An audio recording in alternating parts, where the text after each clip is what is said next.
Welcome to the Poker Dealer Podcast. In this episode, I'm joined by my close friend, Justin Provoncha, a hypnotherapist, relationship coach, and a lifelong entrepreneur. In part one of this episode, we focus on Justin's journey from starting a business at a young age to performing as a magician, walking tight wire across rivers, and eventually moving into business management, coaching, and hypnotherapy. We explore how those unconventional experiences shape the way he helps people today. And then in part two, we'll dive deeper into hypnotherapy itself, clear up common misconceptions, and even conduct a live hypnotherapy session with my co-host, Trey. All right, let's get started.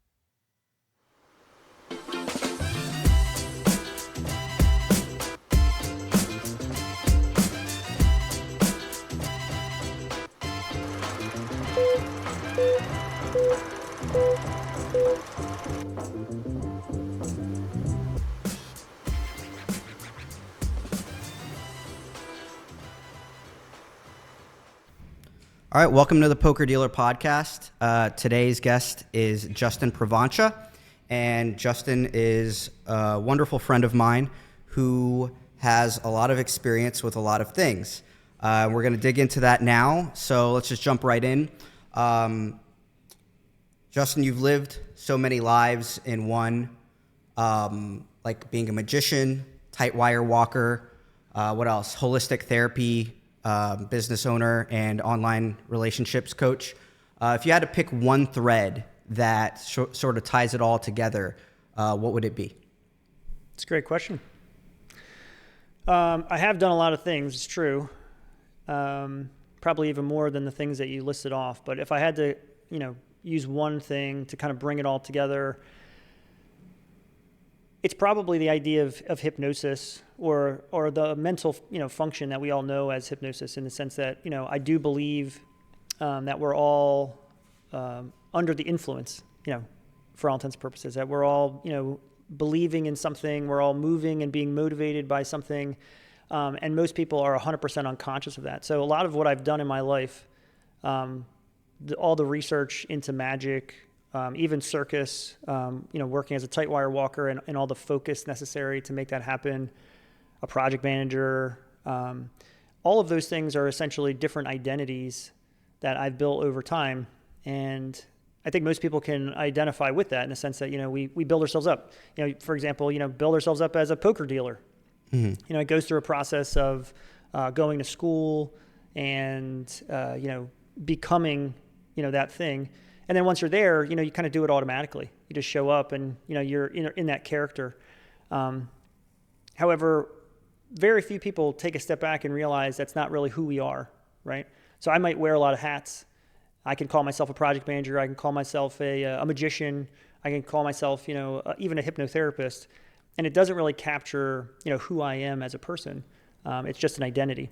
So to me, the through line in all of my life and what I'm interested in and what I'm kind of researching as a person is understanding that we're all living in this narrative that we've constructed or someone's constructed around us. And, all these different identities kind of fit together in that umbrella. So cool. All right. What was the first business you created, and what did it teach you about being an entrepreneur at such a young age? Yeah, so the first business I created actually when I was 18 years old. And, essentially what it was is I had so much experience already performing magic. I had spent countless hours practicing and doing all that. And I serendipitously got a really great, job working at a little toy shop. There's a cool backstory to this, actually, which was that when I was about, I was probably eight years old, I had already been, fascinated by magic, and it was my birthday. My mom had brought me to the magic shop to buy really some of my first magic tricks. I was so excited about it, like I was going to go to a real magic shop.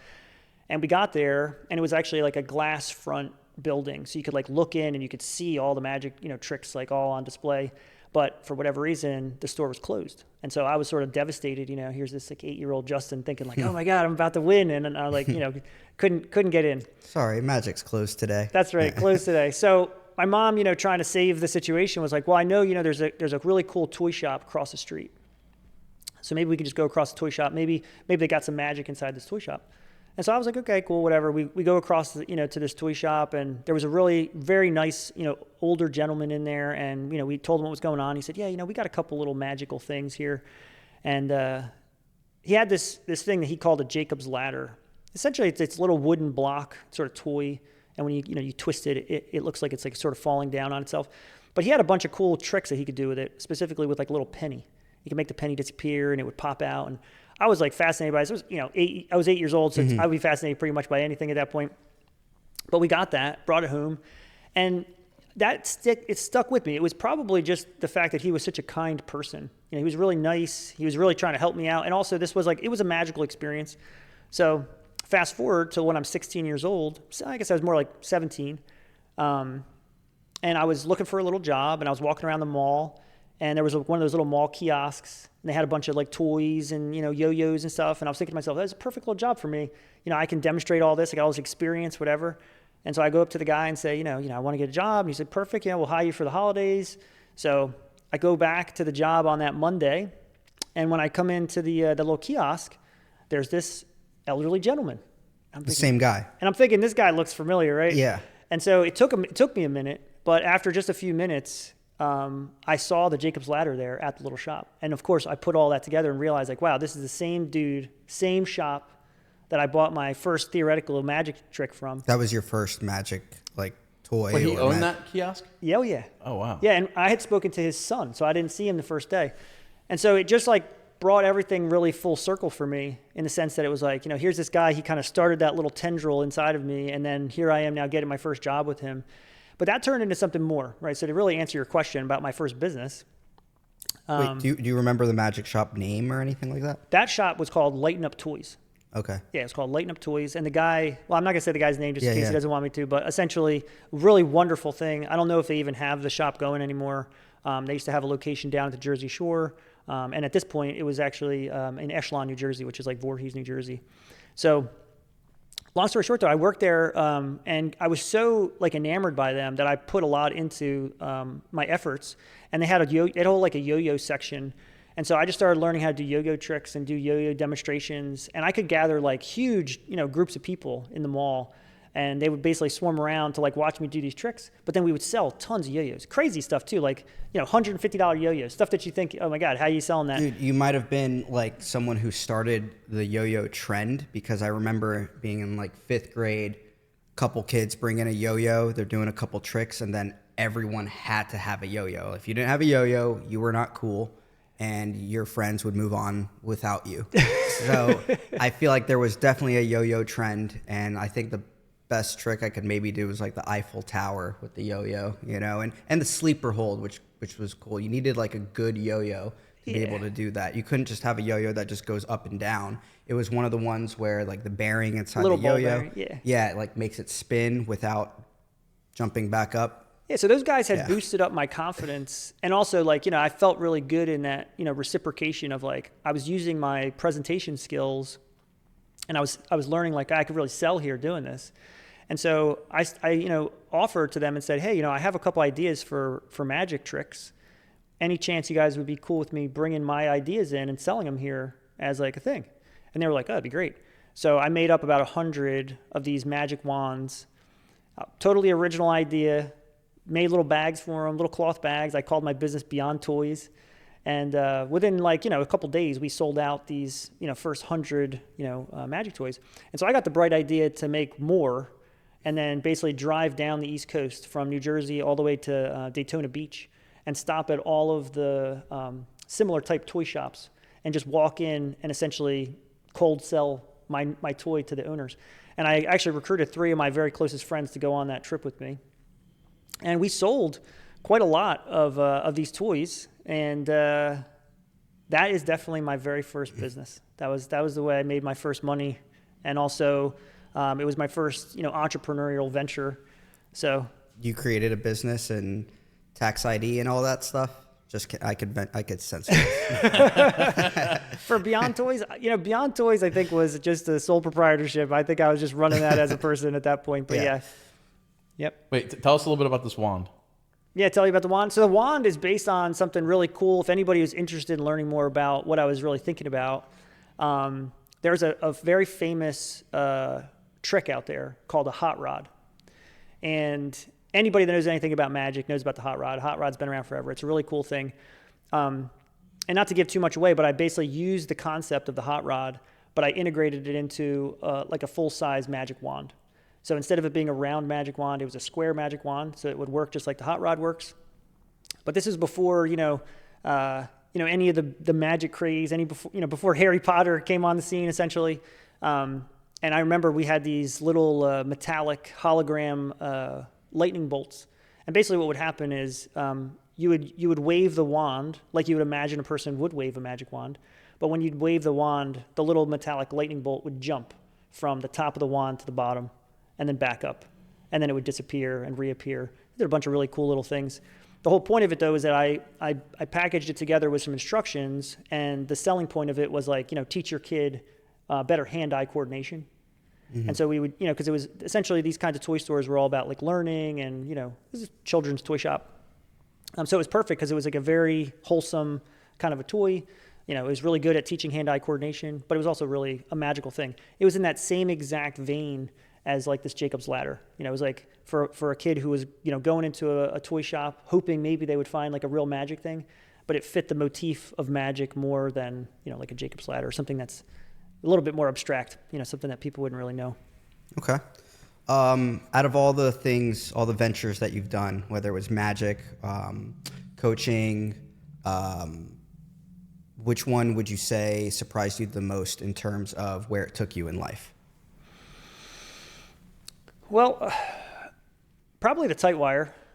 To talk about that a little bit. So I never intended to be a tight wire walker. I never intended to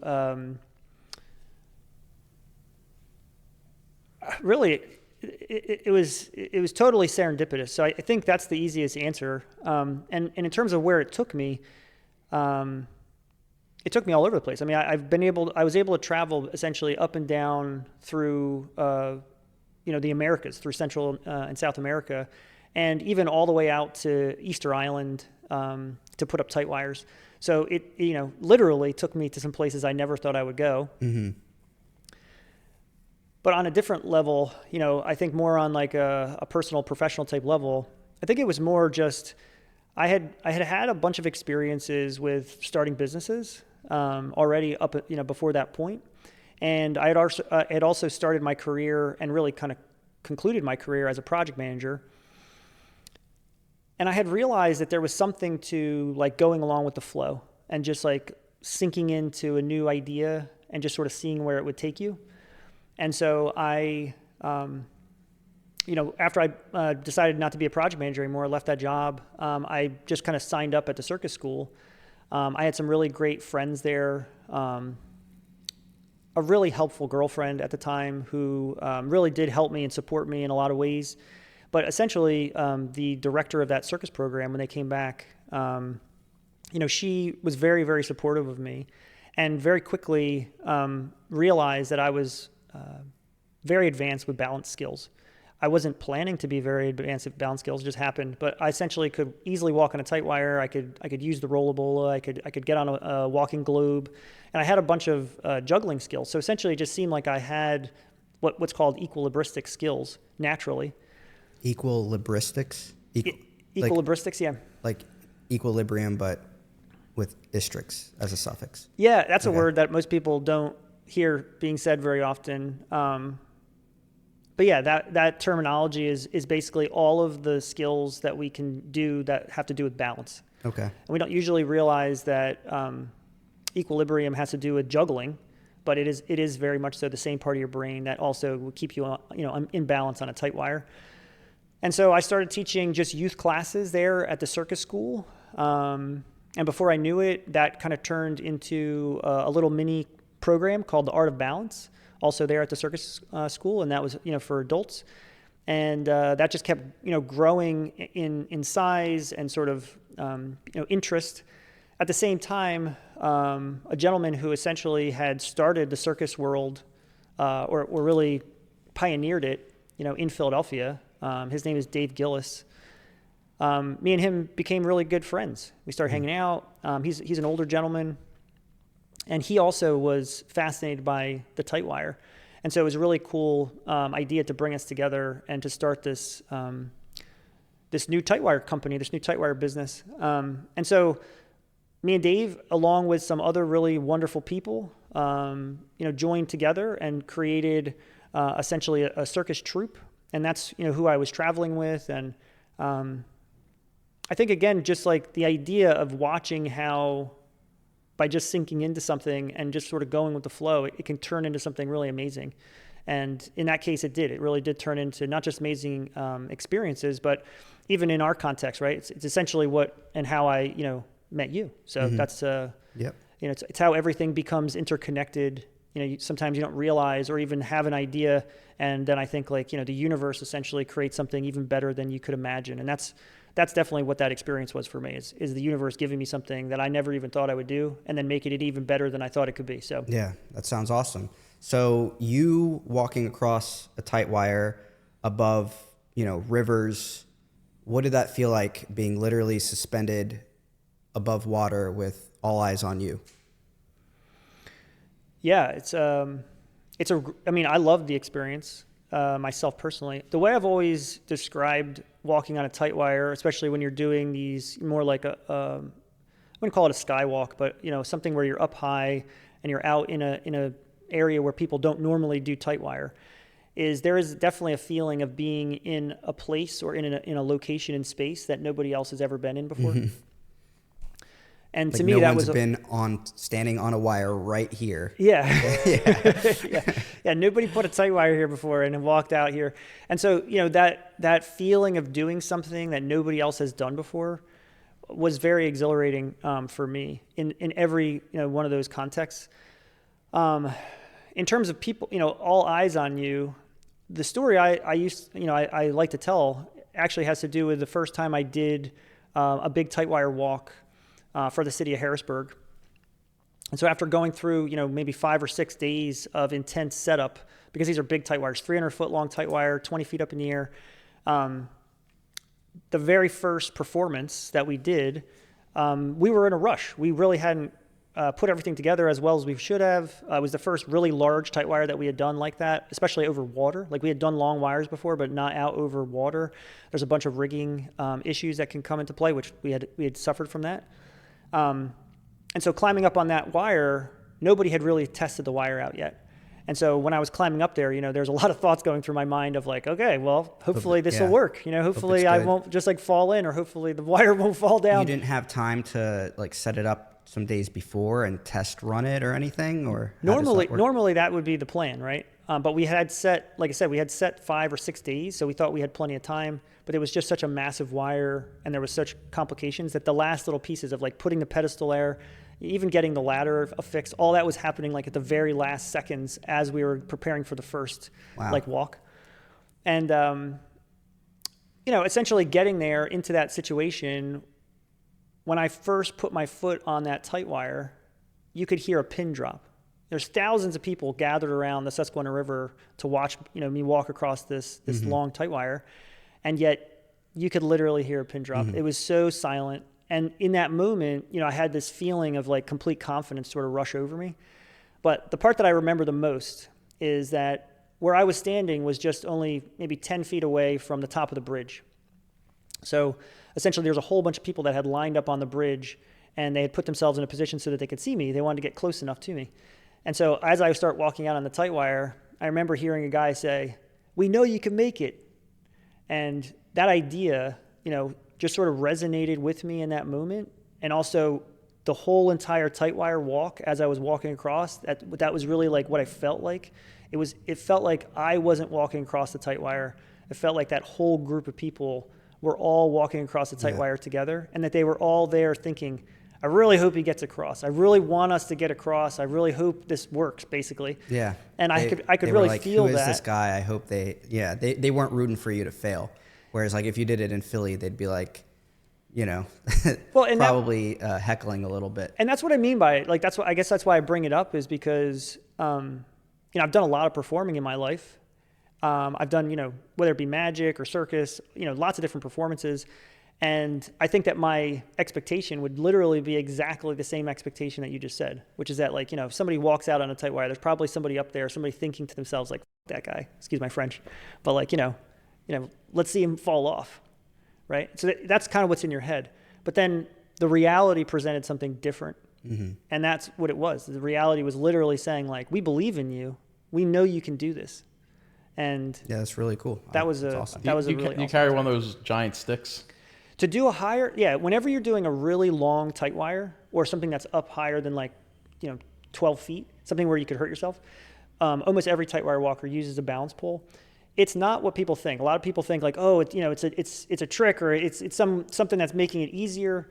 Really what it's doing is it's taking all of your center of gravity and it's moving it from essentially your center of balance up into your shoulders. So that way, once you put it in your shoulders, you can sustain that for a much longer period of time. So it's going to take 8 minutes to walk across a 300-foot long tight wire, right? If I had to just keep all of that in my core, like I just had to keep my core tight the whole time, I'd pass out eventually, right? I wouldn't be able to breathe. I'd eventually fall off the tight wire. But by putting it in your shoulders can hold on to that for a much longer period, maybe even like a half an hour, pretty long time. So going across, those 8 minutes is much more manageable. It also kind of gives you something to feel like you're holding on to, because once you're really high up in the air, if you're just floating out there, it feels a little disconcerting. But to have something in your hands kind of grounds you a bit. So yeah, I walk with the pole. Most tight wire walkers can do both. So when we were teaching classes, we would require all of the students to be able to first walk across the tight wire freehand without a balance pole before we would give them the pole, because most people just think like, oh, if I have the pole, that's like the magic thing, right? If I have the pole, I can just go across, not realizing that you really need to still learn all the fundamentals and get that balance like ingrained in your body before you can do it. But that's the two different things, right? It's either freehand or with the balance pole. What is the tight wire made of? So tight wires can be made out of different things. The reason we call it a tight wire and not a tight rope is because we use basically metal wire rope. So it's like the same kind of stuff that you would use to tension, an architectural building or something like that. And they're usually made out of stainless steel, so they're a bit smooth. After doing that for a couple of years using the metal wires, we transitioned actually to a special material called Dyneema. It's a liquid Kevlar rope, so it is more of a rope than a wire, but they use it essentially for mooring boats. So it's used to basically keep a large boat attached to the dock. But a very small strand of Dyneema is stronger than steel. So it tended to be a better alternative for us, because if you were going to do something out over water, or if you're going to do something in a different kind of context where steel would be difficult, heavy, precarious, you could float this out across water because it's so light, but it's stronger than steel. So different materials, essentially, depending on the application. We would still use the metal wires whenever we were setting up a freestanding rig, something where we were anchoring it into the ground. And anytime we were doing something that's higher up off the ground or needed to be much longer, we were considering a long wire anything that was more than 100 feet long. So you can imagine over 100 feet, of steel cable starts to get really heavy, and that becomes basically an issue in itself. So if you're doing 300 feet or more, the cable just becomes so heavy and so precarious. But again, something lighter, works better. So there's a bunch of different mediums, but that's the idea. Do they have like a stretch to them? Because I kind of see like the people like kind of bouncing or swinging on them. Yeah, no, that's a different thing altogether. And it's interesting to bring that kind of up. So when you hear, like now, most people, especially on the internet, they don't actually see a tight wire walker or a tight rope walker. They see a slackliner. Oh, okay. Yep. That's what I'm thinking of. Yeah, and a slackline is exactly what you're talking about. It's also usually made out of like a Dyneema, like those things, but they're not ropes. They're actually a web strap. So it's essentially a flat strap. And some of them are, 2 inches. Some of them are even wider than that. Same principle, though, in the sense that it's very lightweight. You can string them out across, a large expanse. So people a lot of times will put them out over a ravine or something like that. Also, because there's slack in it, you could hook on a carabiner and then you can have a tether. So if you were to fall off, you have a safety, which is different. Tight wire walkers tend to not have a safety. So when we walked out across the 300 feet of the Susquehanna River, there was no safety net, no tether. If you fall, you're falling. But with the slack line, they don't need the same. We call them cavalettis, so they don't need these stabilizing lines, which made it so that you could literally clip on, and then you could walk all the way across. And you would never have to unclip it. So it's become much more popular. Also, the springiness of it is part of it. So people like to do tricks and flips, and in a lot of ways, it is the logical progression of what the traditional tight wire was all about. But it is a different kind of balance. So you balance on a slack line using like more of a dynamic balance. And what I mean by dynamic balance is that you sort of stay in alignment with the wire, or in this case with the slack line. So your body moves with it. Whereas with a tight wire, you stay stationary. So we call it a static balance. So your body is going to be moving where the wire is basically staying fixed. And so you have to do a lot more in the body. You're not going with the flow as much as like you're doing a lot of work internally. But yeah. All right. When you look back, do you think of yourself as more of a risk taker or someone who has always had like a calculated plan?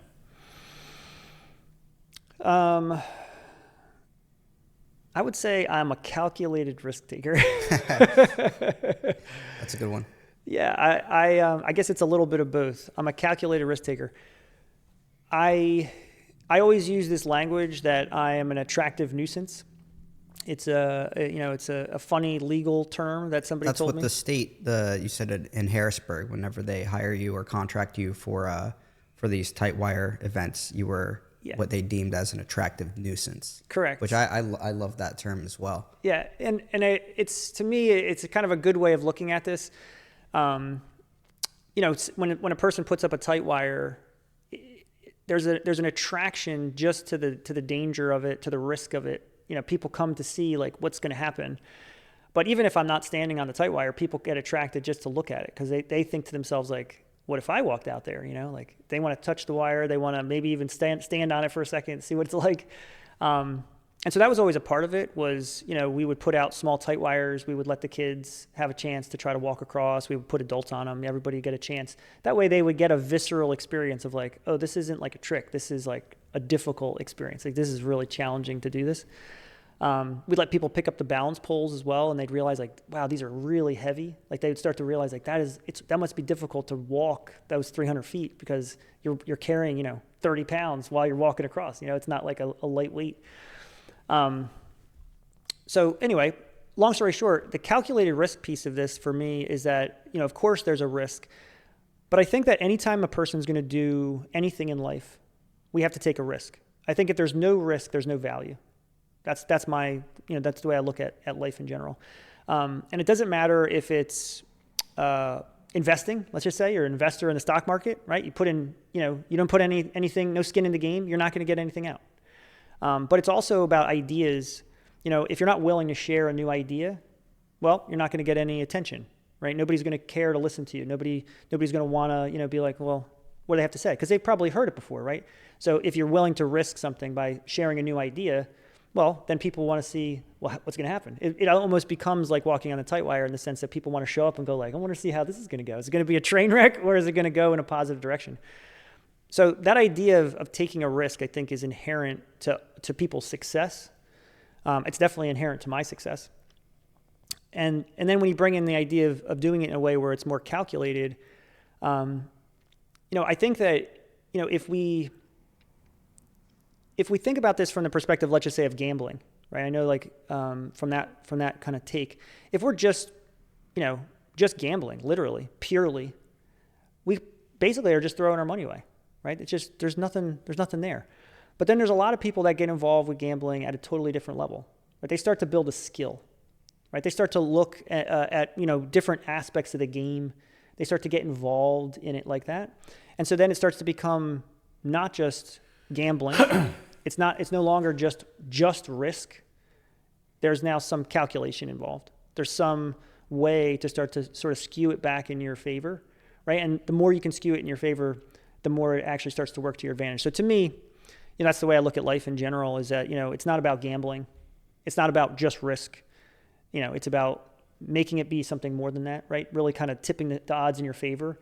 And I think that when people see that happen, I think collectively as human beings, I think we respond really well to that. just like as a narrative or as a story. I think when people can see that like somebody has got it sort of figured out a little bit, and they can see sort of the way that things are going in their favor, everybody seems to jump on the bandwagon and want to kind of go in that direction too. So I think there's more to it than just, my idea of the calculated risk. I think it's also like a human thing. Yeah, I like that. What would you say is the biggest, like across all the ventures, magic, holistic business, coaching online, throughout all those ventures, what would you say the biggest lesson for you in business that stayed consistent across all those things? Yeah, I love this question.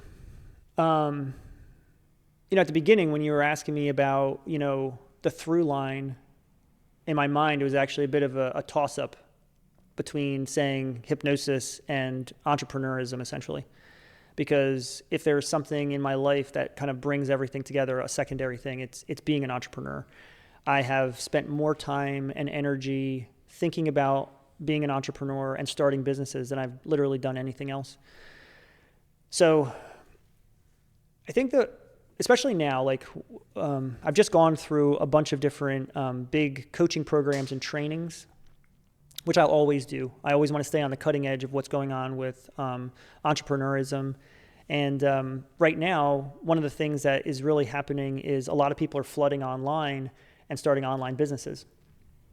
And in that online business space, there's a lot of people talking about like high ticket sales, essentially, and what it means to do high ticket sales. Now, high ticket sales could be anything. It just basically means a person who's decided to set a price point for their product, like let's just say above $3,000, and then they're going to now sell that. And if you're able to create a reoccurring revenue stream there, meaning you're able to resell it over and over and over again, you really do have a great idea for a business. However, everything that I see, all signals sort of point to that being the end all be all of success. And for me, I've come back to a much more simplistic concept, which is that sustainability is the name of the game. So if I was going to talk to somebody on day one, somebody that wanted to start a new business, and they're out there on the internet looking, and they see all this stuff about how they should sell high ticket and they should get themselves involved with that. That advice is not bad advice. But if you haven't already learned the lesson of what sustainability is, all of those lessons don't mean anything. So the one main thing that I would basically talk about was, how do you get to sustainability? And for me, what that looks like is, looking at a lot of other areas of your life. Like how can you lower your cost of living? How can you, ensure that if your business fails, you'll still be above water in terms of your finances? How can you put all those pieces in place first before you even think about stepping out as an entrepreneur? If you do that, then you will be able to play the game. And what I mean by play the game is that really the name of the game in entrepreneurism is that, you have to stay in business, right? If you stay in business, then you have a business. Yeah. If you close your business, you no longer are in business, right? So the number one golden rule for all entrepreneurs should be sustainability. Yeah. And yet I don't hear very many people say that. So. Yeah. You actually kind of answered what the next question I had in mind was, because you actually helped me start up my own business. And with that same kind of philosophy and mindset, the next question was going to be, how do you approach others who, to help them focus and build structure if their head is full of ideas and no clear plan to start a business? So, a lot of people want to start a business and they're not sure how. What do you think is usually holding them back? And, how would you help them break through that? Yeah, it's another really good question. I think there's a couple things in play that people just don't know. And as a hypnotherapist, one of the words or phrases I use all the time is you just don't know what you just don't know, right? Or you don't know what you don't know. So I just want you to think about that for a minute. As of right now, in this moment, there's only a finite amount of information that you have learned in your life. And yet there is other information out there that you just don't know. Okay? The only thing that separates you right now from being wildly successful is that information. So where most people get stuck is they think they do know. Mm-hmm. They adopt the mindset that I do know. I know how to do this. I have a strategy. It's going to work. And that is probably, for most people, a guarantee of not being successful, a guarantee of failure. So I think for most people, step one is being able to prove efficacy. And, proving efficacy is, I had a mentor. So in fact, I've had a lot of mentors, but I think there's something to be said for starting off by realizing that you don't have it all figured out and that you're going to need to take on suggestions and information from other people. If you're willing to do that, you're going to actually be way farther ahead than the guy who thinks he has it all figured out. Yep. So that's really like step one.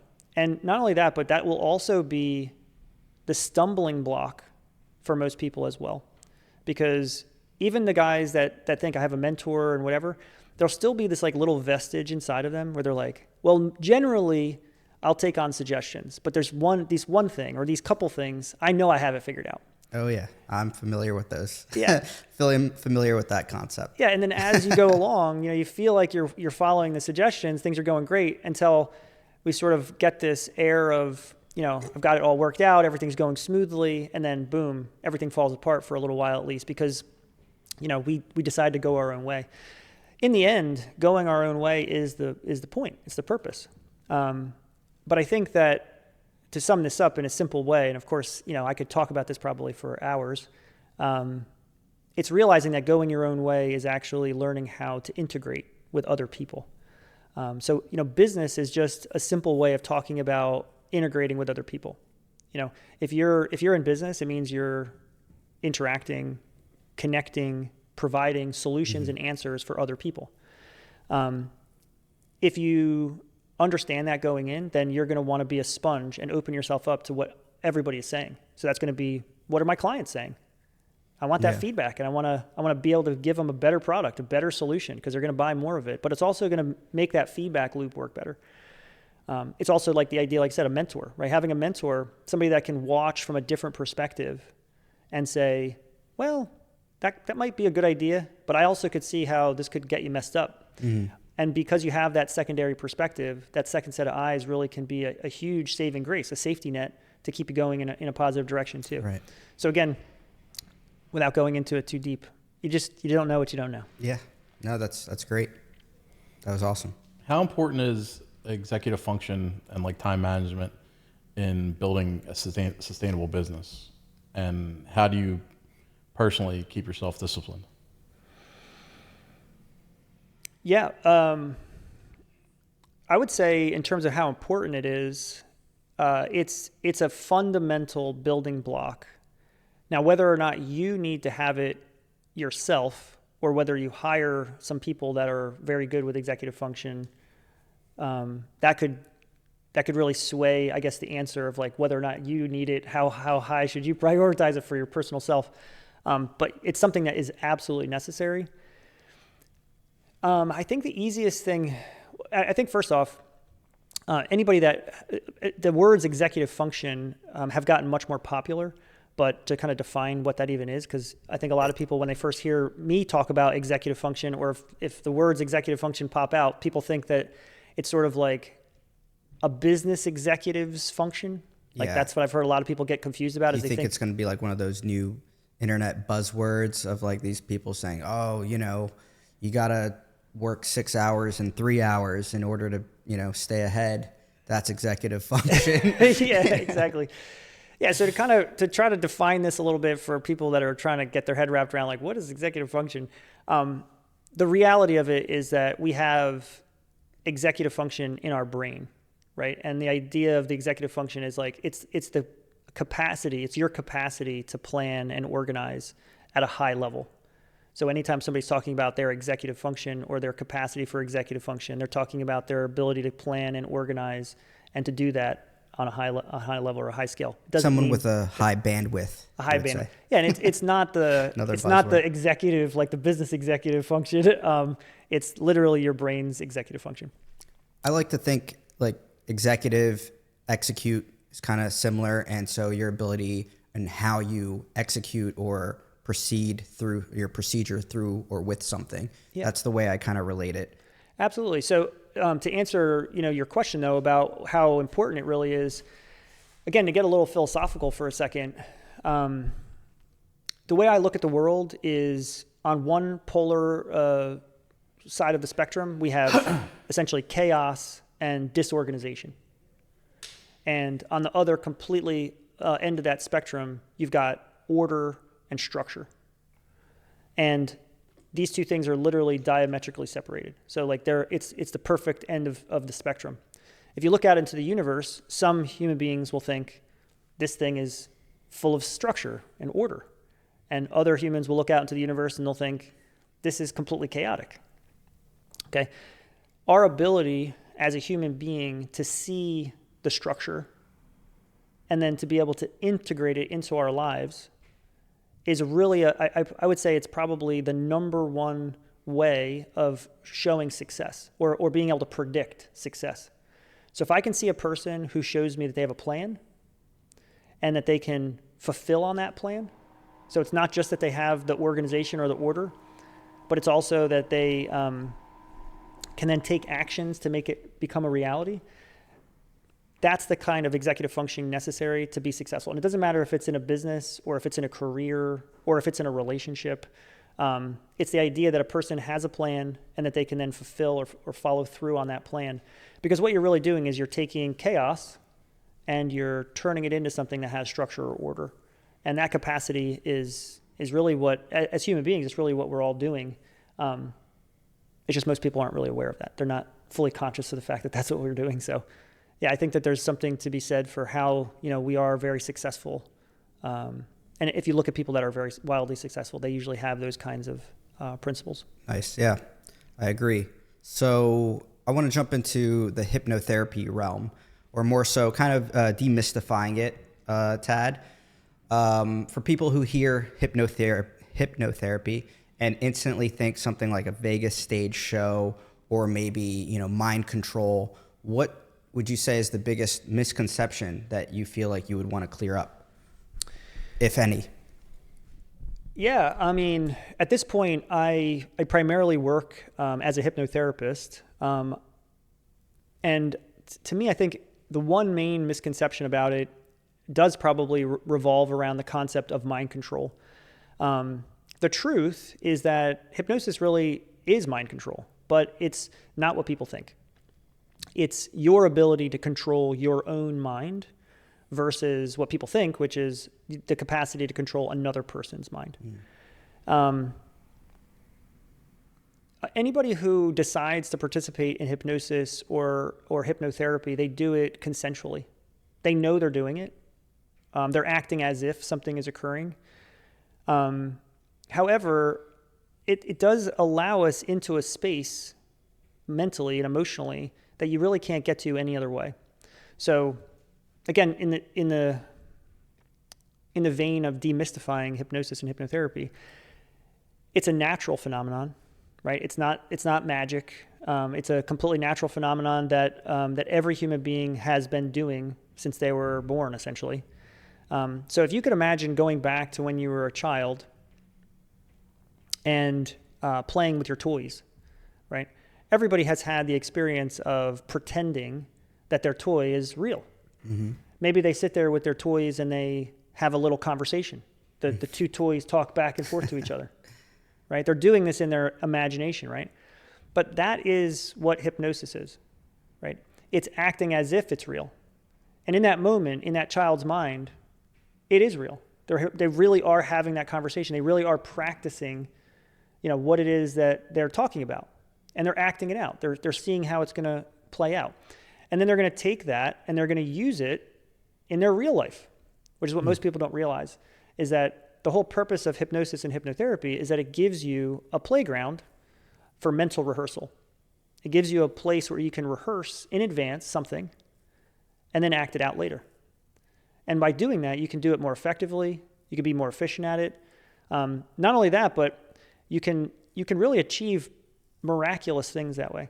But most people, when they think about hypnosis or hypnotherapy, they never go there in their mind. And they definitely don't think of that as what mind control is. Mm-hmm. They don't think that preparation or practice at that level is mind control. If you think about it, that's exactly what it is, right? Whenever you sit down to study or to practice, you're bringing self-control into the equation. You're bringing mind control into the equation for yourself. Yeah. And then that's what's going to give you the capacity to then operate on a bigger, broader level. To bring us back to that last question, though, in terms of executive function, it also, you can see how it kind of plays into that. Because if a person is regularly learning how to practice and to plan in advance, Like find order through chaos and structure. right, Yeah. then they're mentally finding that order. They're mentally finding a structure of how to behave. And that's really the underpinnings of what hypnosis and hypnotherapy really are all about. Yeah. I've heard you say, being hypnotized is essentially we're already hypnotized. And if you have a story about something that's happened in your perspective of reality, and that story has some kind of emotion attached to it, which it almost always does, then you are under hypnosis based on those ideas. Yeah, exactly. So, I have over 20 years of experience studying hypnosis and hypnotherapy. So I have a ton of knowledge and also a lot of just practical experience helping people to get involved with hypnosis and hypnotherapy. So what I've done over these 20 years is taken a ton of information and boil it down to something very simplistic, which is exactly the idea that you just presented. Well, that was what I heard you say. It Yeah. wasn't my idea. Yeah, exactly. But that's right. That's the Not gonna idea take credit for that's it. the idea that I utilize. The clinical definition, and there's a few of them, but the clinical definition that I utilize for hypnosis is it's an altered state of consciousness that improves suggestibility. So like if you were to go and look for like a standardized definition, you're going to find something like that. But like I said, over the 20 years that I've been practicing hypnosis and hypnotherapy, that just always seemed mystical. Talking about demystifying it, Mm-hmm. just seemed a bit like there's some mystery involved here. Like, what is this altered state of consciousness? And especially like, we watch people on YouTube, snap their fingers and all of a sudden, somebody drops into the state of hypnosis and we think to ourselves like, how did that happen? Like, what's that about? Right. And so, it's easy then if we read a definition like this altered state of consciousness, that you start to think like, that must be it. Mm-hmm. That person just like fell into a trance. But there's not a real explanation to it, right? Right. But there's no explanation to it and they don't really know what's happening. So I think the most important thing to also say is that, going back to how you were presenting this, which is, again, this is my exact perspective. So I love that you shared that perspective. I do believe that every single person is hypnotized, and that a hypnotist or hypnotherapist's job is actually not to hypnotize anyone. It's to unhypnotize them. Mm-hmm. It's essentially to release them from the story that they got trapped in, or to release them from the narrative that they got trapped in, and to help them understand that they have the capacity to create a brand new story or a brand new narrative, which would let them out and into a new realm, a new reality that they could be more prosperous, more healthy, have a better experience. When we're thinking about it like through that lens though, and again, trying to just continue to demystify these things, I think that, you really do want to then partner up that clinical definition with what you said. So just to finalize this. So again, that statement, the clinical definition is an altered state of consciousness that improves suggestibility. If you use altered state of consciousness, but you just swap out the words emotions, right? So it's the altered state of consciousness we're talking about is when you have a feeling. Everybody has feelings. And if you think about it just for a minute, you'll realize like, oh yeah, if I'm having a feeling, I'm in an altered state. I'm not in my normal state. I'm angry, or I'm sad, or I'm depressed, or I'm anxious. I'm not in my normal state. I'm in an altered state.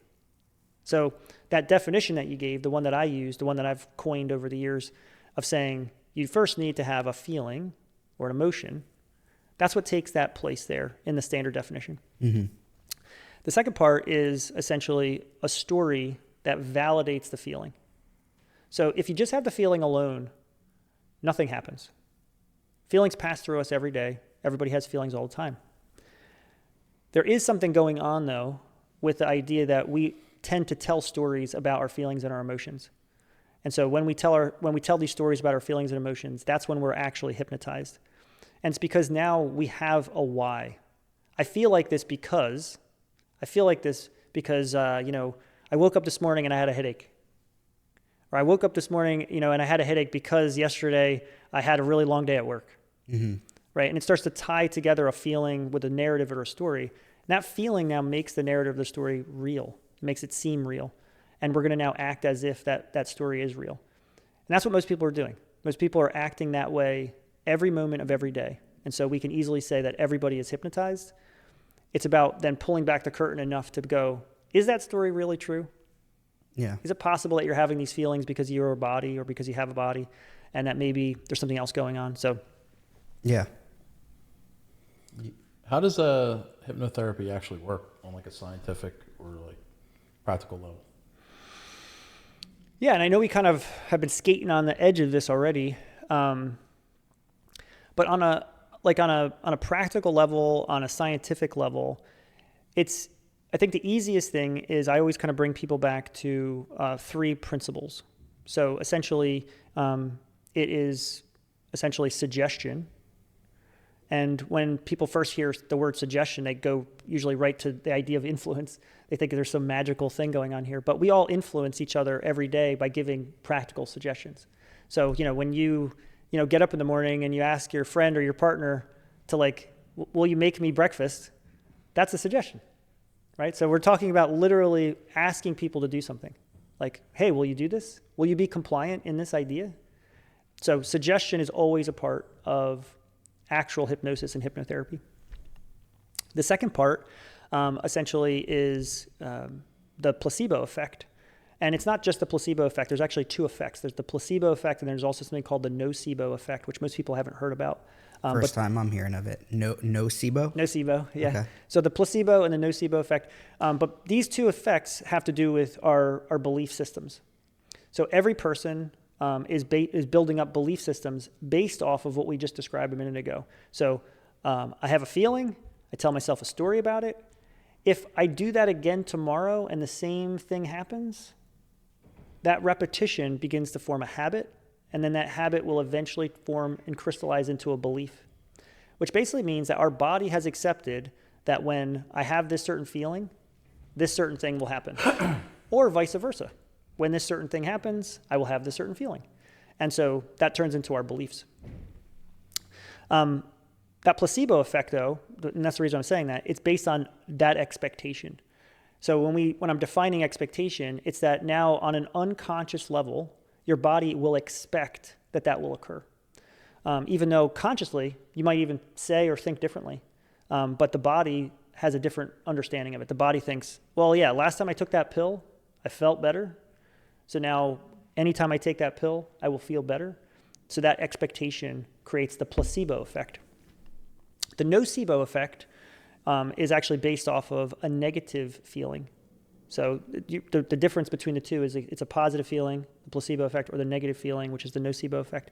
The nocebo effect is really not talked about very often. It's actually kind of hidden for a reason, which I'm not going to talk about right now, but you could infer it from what I'm about to say. But it boils down to this. If I was to do something to you to make you feel just slightly ill, and then I was to tell you a story about that. So, for example, if I was to say, you're going to feel a little ill, but that just means it's working. That just means that you're going to feel better.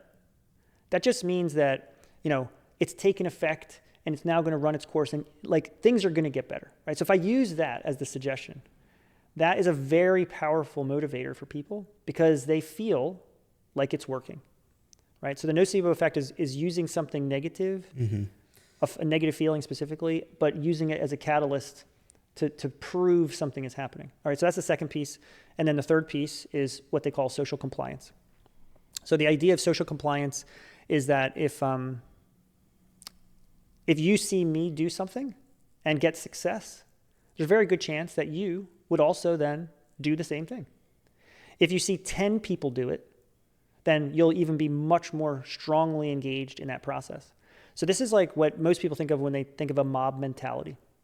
If you see a whole bunch of people behaving in a certain way, then it's very likely that you will behave in the same way, even if that's not what you planned or intended, even if that's not really your own, normal thought process. Yeah. Just because you see other people doing it.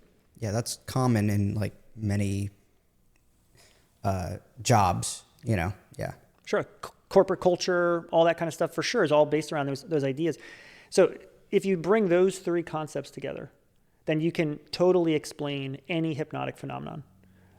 So essentially, just kind of going back through that list, it's giving suggestions, meaning just asking people to do stuff. Then having the placebo or the nocebo effect, meaning that you have some expectation built into your system, and I can then play off of those expectations.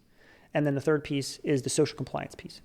The easiest way to think about social compliance too is the one that I tend to utilize the most, and it's one to think about in a certain way, is do you, I think most people call it status. So like if we associate what we're going to do with high status, then it'll be much more likely that you'll do it, right? So for example, if I was to say to you like, hey, if you take this action, it's very likely that you're going to get like a really attractive girlfriend. Well then, most likely, you will take this action if you're interested in having a very attractive girlfriend, right? So it's that idea that you'll start to become more socially compliant based on what you think the outcome is going to be. So that's the easiest way to talk about what it is really. And also on a scientific level, there's some really amazing stuff out there. There's a guy who I highly recommend anybody that's interested in hypnosis or hypnotherapy on a scientific level. His name is Irving Kirsch. He has done an enormous amount of really wonderful research about hypnosis and hypnotherapy, and has written some really amazing books. One of which is called, I believe, The Emperor's New Drug. And for anybody that's really interested in this topic or wants to know more about it, highly recommend this book. Nice. And after today's episode, you'll be doing, a recorded but live hypnotherapy session with Trey. For those watching and listening, what should they be paying attention to in Trey's responses and or state of mind? Well, a couple things. I think that, today it's mostly about trying to demystify what this is really all about and bring us all to a place where we can see that this is playful, it's safe. I think one of the main things that holds people back from wanting to participate in hypnosis or hypnotherapy is that they worry, like, what if I get stuck? What if he snaps his fingers and then I can't open my eyes? Yeah.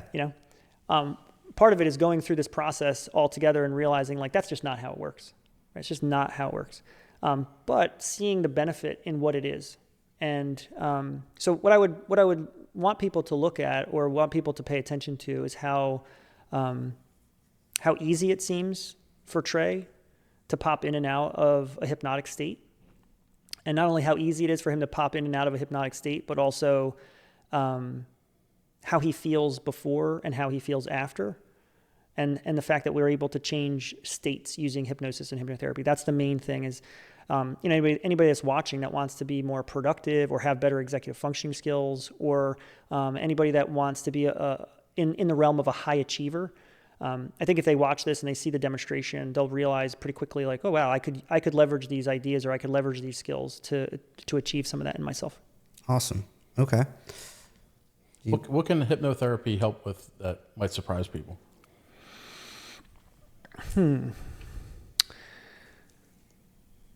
Well, there's not very much that it can't help with. I think that's probably a better way to answer this. I think a good way of, again, pulling back the curtain and demystifying hypnosis and hypnotherapy is to compare it to a traditional therapy. So I think this also gives me an opportunity to shed some positive light on therapy in general. So, we're in an age where people have finally gotten to a place where they don't feel terrible about going to a therapist. Most people realize, going to therapy is healthy. It probably is going to, be life-changing in a lot of ways. But there is a necessity to differentiate between a traditional therapy model and a hypnotherapy model.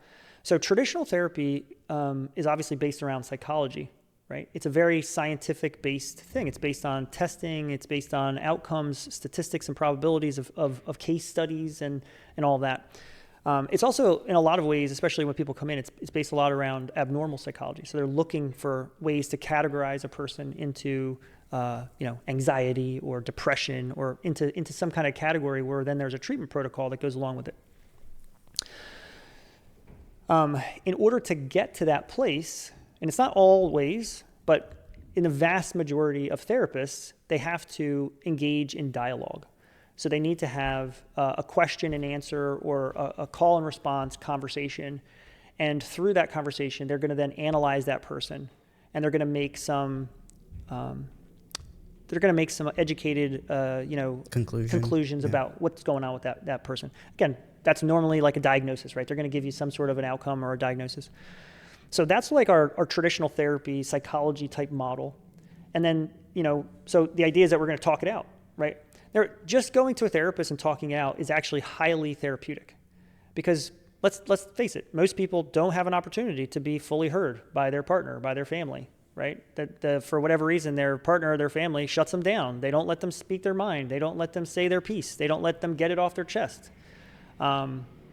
Whereas you go into a therapist's office, the therapist is literally trained to let you do that, right? So that's what I'm saying, to shine a positive light on therapy, even just at that level, highly encourage people to do that, right? It also takes the negativity out of sharing information with a friend or a family member. A lot of people need to share, but they don't know how to do it. And so what they do is they go to their friend or their family member hoping that they can share their inner demons. And then their friend or family member is just ill-equipped, can't manage the emotional response, can't understand what's really being said. And as a result, it creates conflict or creates tension, between them. And so it becomes very negative to do that. And a lot of people have a serious belief that they're supposed to do that they're supposed to be able to share these inner feelings with their friends and family. And so they end up oversharing. All right, so again, in that positive vein of therapy, really that's what it's good for. I'm sure there's a lot of other things that it could be good for too, but that's the way I look at it. On the hypnotherapy side, though, you can actually clear that whole field. It doesn't work like that at all. Instead, the way hypnotherapy works is it's all done internally. So instead of you having to talk to a hypnotherapist and tell them all your problems and talk it all out with them, you don't do that at all. Instead, you come in and you say, well, this is what I'm experiencing. Let's give an example. I am experiencing some anxiety. When I go to work, I don't feel my best, and I wish that anxiety was completely gone. Hypnotherapist says, okay, cool. How would you like to feel? They say, well, I'd love to feel completely confident. I'd love to walk into work and feel great. Like this is where I'm supposed to be. Like this is my purpose in life. Okay, no problem. That's the extent of the conversation that a hypnotist has. Okay, so there's a very vast difference between that and a traditional therapist. Yeah, I feel like if that were more common, Sopranos probably would have only been like half a season long. You know what I mean? Right. Yeah, and so then what you end up doing instead is, you end up closing your eyes, and the hypnotherapist leads you into this altered state. We've already talked about the altered state, but basically into a place where you can explore how you feel. But you're not going to explore how you feel by talking about it. You're going to explore that by feeling it. You're going to explore it by having mental imaginings about it. You might go back and imagine like you're a small child again and how you might feel as a child, or you might imagine the future and how you would like your future to be. But you're going to give yourself these, what I like to call like open boxes. The hypnotherapist is going to basically construct this little open box, and then they're going to say like, what's inside the box? And then you, in your own mind, in your own imagination, you fill in what's in the box. So again, you never have to tell the therapist what's in the box. You never have to explain it to them. It all stays private. It all stays inside of you. And yet you can sit there for as long as you need to and explore what's in that box and how it feels, how you might want to rearrange the contents, put the lid back on, reinstall it back into you. And then when you come back, you feel better. You feel like you've processed the emotion. You feel like you worked your way through it. You feel like you were fully heard, but it wasn't by the hypnotherapist. It was you literally hearing it yourself, walking through it yourself. So it's a totally different thing than a traditional therapy. But I think that answers the question in the sense that it doesn't tell you the one thing, but it at least kind of opens it up to like all of the differences, all of the reasons why it is what it is. Yeah. What would you say was the most unexpected transformation that you've ever seen from someone in a hypnotherapy session? Like either way, either one from a client that you've had, or maybe just someone else that you've seen that wasn't a client. Yeah, I mean, I've seen some fantastic transformations. In fact, I've seen people go from like the worst place that they've ever been in their whole life, mentally and emotionally, their job or lack thereof, their family relationships. I've seen people go from those places into the very best. So just to kind of give two little examples of this, I've had countless clients really come in with the problem of like, I'm struggling in my relationship. I don't know what to do with my relationship, and be able to get from that place into a very healthy place. Now, they may not stay in the relationship. Sometimes they don't, but they definitely can get to a place where they realize how they can generate a healthy relationship, how to work on themselves in a better way. And in the best case scenarios, a person comes in one state and they essentially, over the course of just a few sessions, transform into a person who now feels great about their relationship. So that means like saving marriages, watching a person go from like literally not living at their house anymore with their husband, going from that place, thinking like this is the end, we're going to get a divorce, all the way to living back at the house, having a wonderful relationship with them, having a wonderful relationship with all the kids. Essentially, those are the big transformations.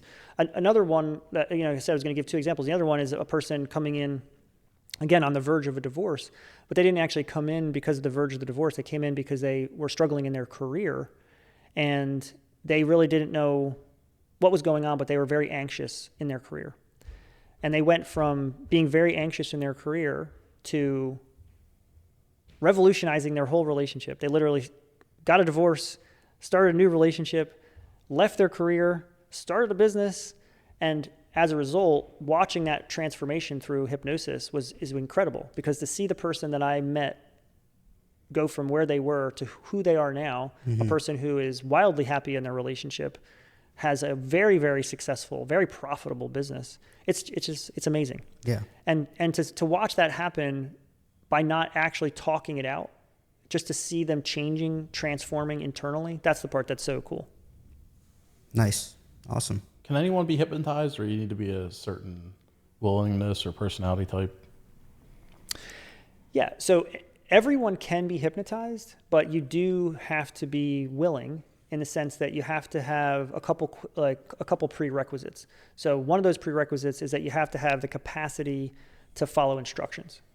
So if a person is very uneducated, or if they are inebriated, or if they are under the influence of like drugs at some level, and they can't understand what's actually being said or what's being communicated to them, they can't be hypnotized. The people who can most easily be hypnotized are people who are very creative and intelligent. So if a person's level of creativity and intelligence is high, then their level of hypnotizability is high. Hypnotizability, another word. Yeah. And the reason that I say it like this is because, again, it does come to that prerequisite of, can a person follow the instructions, right? If they can follow the instructions, then their capacity to be hypnotized is through the roof. And then they're going to be able to achieve some really incredible things. And those things can span a whole lot of different parts of their life. But no matter what, regardless of all that, anybody can be hypnotized. And it's also important to say that if a person comes in and they think to themselves, well, I'm not sure, not always great at following instructions, just like anything else, with practice, it gets easier and it becomes something that anybody can do. So, I know that me and Frank have gone through a process over time. Frank, I think, when you first came to me, we didn't really talk too much about specifically hypnosis or hypnotherapy. We were talking more about coaching, and specifically business coaching. And then just realized that over time that there was some stuff that we could do that might work to create some positive stuff. Yeah. I maybe you could speak to this more than I can. The idea that like at the beginning, it seems like one thing, and then over time it starts to become like, oh, this is kind of like what people do imagine. Like I listen to this guy's voice, and for some reason I feel like I want to fall asleep. Yeah. Well, before I jump into that, I have two follow-up questions with what Trey just asked about anyone being hypnotized, and then we're gonna get back to the relationship stuff, but we'll take a break before we get into that. Okay. But the two follow-up questions were, so that I don't forget, are anyone being hypnotized that isn't under the influence, highly intelligent or creative. Two different types of people come to mind. One is maybe someone that is on the spectrum of autism, or, you know, in a way where like they're highly intelligent when it comes to a certain part. And I'm asking this at the risk of sounding completely uneducated. So is someone like that also easily hypnotizable?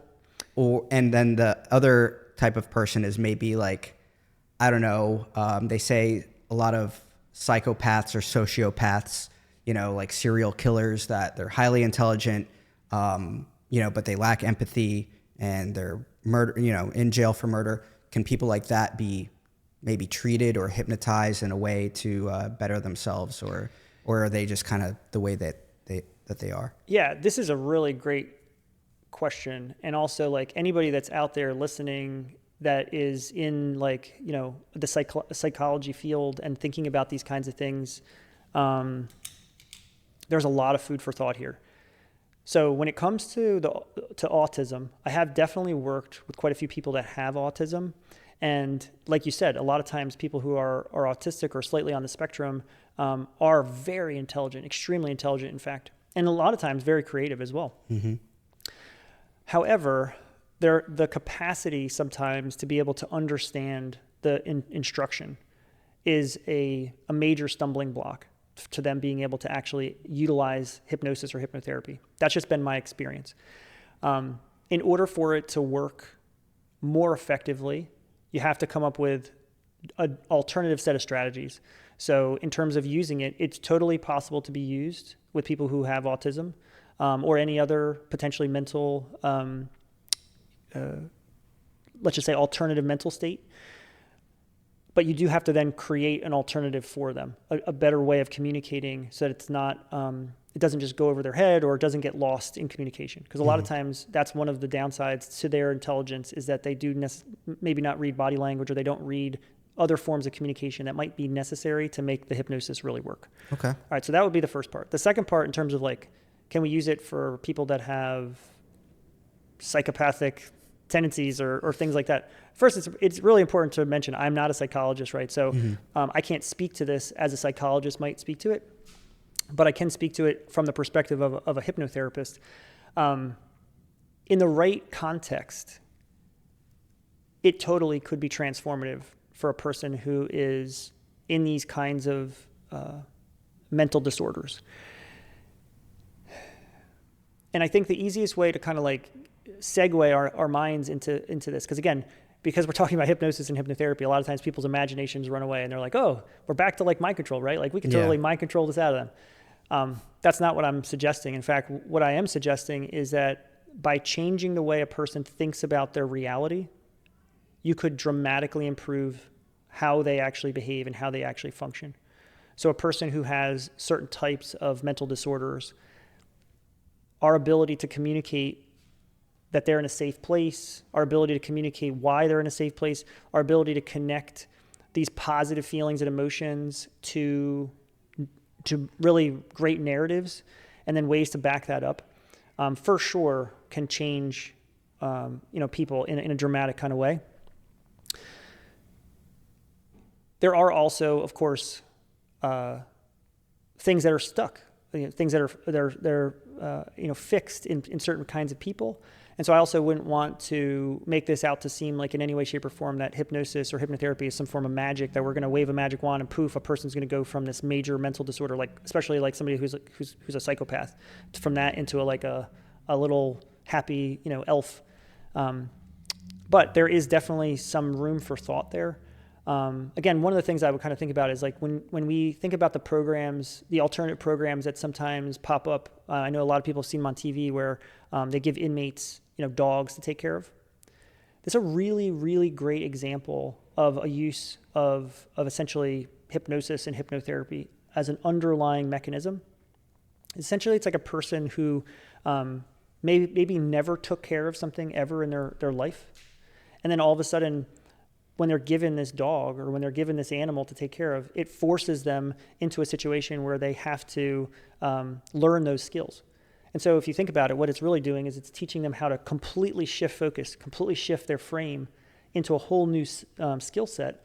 And then because of that, they're going to build up a whole bunch of new beliefs right? And again, going back to what we talked about before with our belief systems, it means like they're going to get these feelings. They're going to feel stuff for this dog. And then now they're going to start building into that narratives around it, you know, about feeding the dog, about petting the dog, about the dog licking them or, you know, sleeping next to them, or there's all these new stories that start to come into play. And you can see like how dramatic, you know, that is for a lot of these people, like how much it changes them on a core level. They're not going to see a psychologist to make that change. They're hanging out with a dog, Yeah. right? And I think it much easier to understand why that's making a change if you look at it through the lens of hypnosis and hypnotherapy than through the lens of like psychology, for example. Yeah. So my expert opinion then is, you know, for preventative measures to reduce murder in society, everyone should be, you know, open to hypnotherapy and have a dog, right? And then that would greatly reduce, you know, the problems that we have. All right. Yeah. All right. So let's just, thank you so much. That was all an enormous but amazing amount of information in a spectacular way. So let's just take a quick commercial break and then we'll jump back into it. Sounds Awesome. All right. All right. So that wraps up our conversation with Justin Provoncha for part 1, where we focused on his background, experiences, and the path that led him into the work he does today. In part 2, we shift gears a bit and dive deeper into hypnotherapy, what it actually is, how it works, and how Justin applies it to stress, personal growth, and relationships. You'll also hear a live hypnotherapy session with my co-host Trey. So if you're enjoying this conversation so far, stick around, click the link for part 2, and we'll continue right where it left off.